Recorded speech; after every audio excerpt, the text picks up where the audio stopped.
Vous ou un de vos proches êtes peut-être concerné par le syndrome de l'intestin irritable, appelé également colopathie fonctionnelle. Sachez que vous n'êtes pas le ou la seule concernée. En effet, cette pathologie concerne 15 à 20% de la population. C'est un véritable fléau qui concerne plus de personnes qu'il ne peut y avoir de diabétiques. Mais les problèmes de transit étant tabous, on en parle forcément beaucoup moins. Le syndrome de l'intestin irritable touche les deux sexes, avec tout de même une prédominance féminine. Il se déclare généralement entre l'âge de 15 et 65 ans, mais certaines personnes en souffrent depuis leur plus tendre enfance. Il s'agit d'un véritable problème de santé publique, car il engendre des coûts directs ou indirects par les consultations et les examens médicaux, et c'est une des premières causes d'absentéisme au travail ou à l'école. Le syndrome de l'intestin irritable est une pathologie chronique qui associe des symptômes digestifs de nature et d'intensité variables en fonction de chaque malade. Cela peut donc se manifester par une douleur ou un inconfort abdominal, et ou des problèmes de ballonnement et de flatulence, et ou des troubles du transit, que ce soit de la diarrhée, de la constipation ou une alternance des deux. Attention, ces symptômes sont communs à d'autres pathologies, c'est pourquoi il est important de se faire diagnostiquer par un médecin.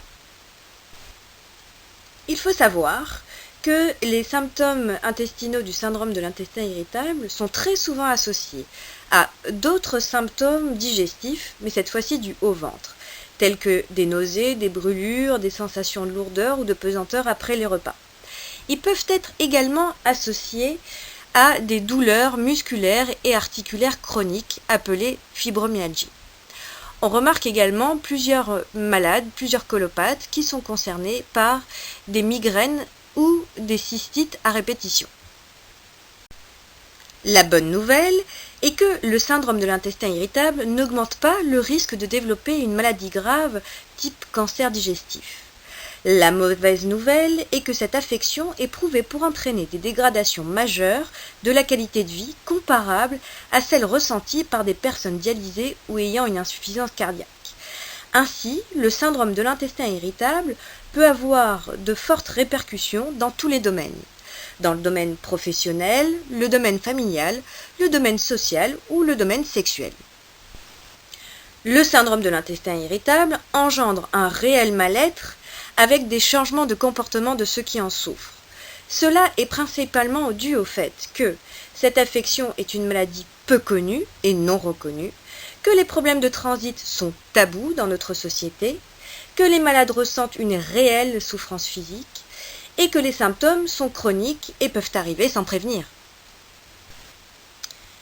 Dire que tout vient de la tête est malheureusement encore bien ancré chez de nombreuses personnes et chez certains professionnels de santé. Mais sachez qu'il n'existe aucune preuve démontrant que des facteurs psychologiques jouent un rôle dans l'apparition de cette maladie. Au contraire, le mécanisme rentrant en jeu est beaucoup plus complexe et multifactoriel. Ainsi, certaines habitudes alimentaires, le stress, des infections gastro-intestinales de type gastro-entérite et la génétique seraient à l'origine d'un déséquilibre de la flore intestinale. Ce déséquilibre de la flore intestinale serait responsable d'une hyperperméabilité des parois des intestins qui ne joueraient donc plus leur rôle de barrière protectrice contre les agents pathogènes et les toxines. Cela entraînerait des micro-inflammations associées à une malabsorption des acides biliaires, principalement chez ceux ayant une forme diarrhéique. Ces micro-inflammations affecteraient les nerfs contrôlant la motricité et la sensibilité des intestins. Le système nerveux entérique ou intestinal deviendrait donc hypersensible et déréglé et serait à l'origine des symptômes digestifs dont souffrent les colopathes.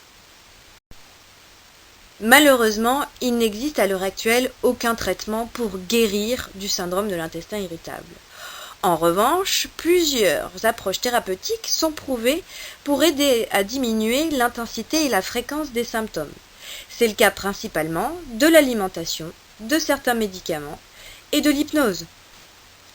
2/3 des colopathes ont fait le lien entre la consommation de certains aliments et la survenue ou l'aggravation de leurs symptômes digestifs.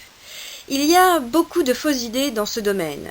À ce jour, les aliments reconnus scientifiquement comme facteurs aggravants sont les aliments riches en glucides fermentescibles ou FODMAP, et qui sont plus précisément le lactose, le fructose, les fructanes et ou les galactoligosaccharides, les excès de graisses saturées, les excès de caféine, les excès d'alcool, le gluten, les aliments riches en amines, salicilates et glutamates, et les fibres insolubles.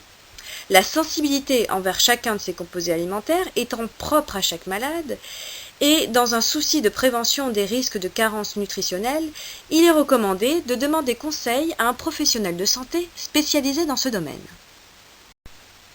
Si vous souffrez du syndrome de l'intestin irritable, que vous vous sentez isolé et que vous souhaitez contribuer à la recherche, sachez qu'il existe une association en France appelée APSI ou Association des patients souffrant du syndrome de l'intestin irritable.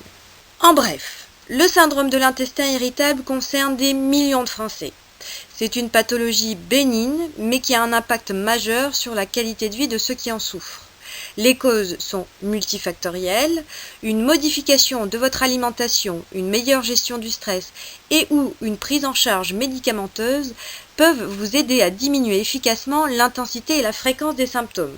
Pensez également à la psy qui peut vous soutenir dans votre combat contre le syndrome de l'intestin irritable.